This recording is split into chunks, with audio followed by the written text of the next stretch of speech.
होय हो, आज पाऊस येत होता आणि पाऊस उघडला तुम्ही आम्हाला रानात घेऊन आले. तर आजचे दिवस घर राहून द्यायचं ना. अरे काय रुपये, अरे पेरू 2 महिन्यात झाले, पेरूची शेंडी तोडायची म्हणून तुम्हाला आणलंय आज. नाहीतर आज मला बी गार लागत होतं, पण आजचे दिवस आपण तेवढं करून घेऊ.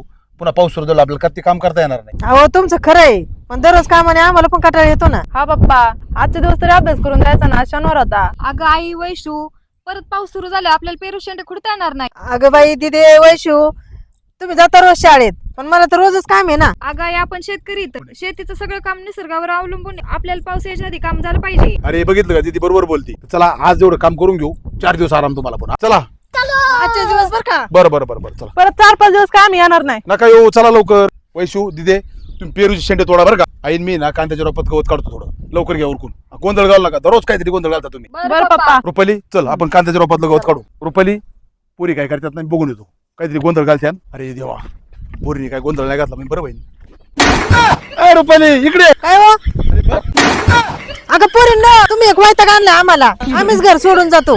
दिदे नीट धर, या खरंच तोडी दे त्याला. नीट धर.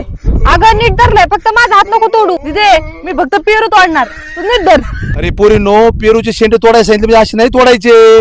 इकडे या माझ्या संग. ए दिदे, काय गोंधळ घातला का तू? मी नाही काय घातला.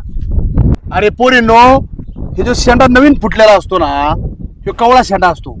आता हा तोडायचा म्हणजे काय करायचं, हा इथून खुडून टाकायचा. झाला का? याचं खुडायचं कारण असं असतं, याला खालून पुन्हा फुटवे फुटणार 4-5, म्हणजे जे झाड सरळ जायचं ना ते फुटवेमध्ये वाढतं. म्हणजे 4-5 फुटवे येणार, ते पुन्हा तोडल्यानंतर पुन्हा 4-5 फुटवे येणार. अशा भरपूर फांद्या येणार, त्याला भरपूर पेरू लागणार. आलं का मेंदूत?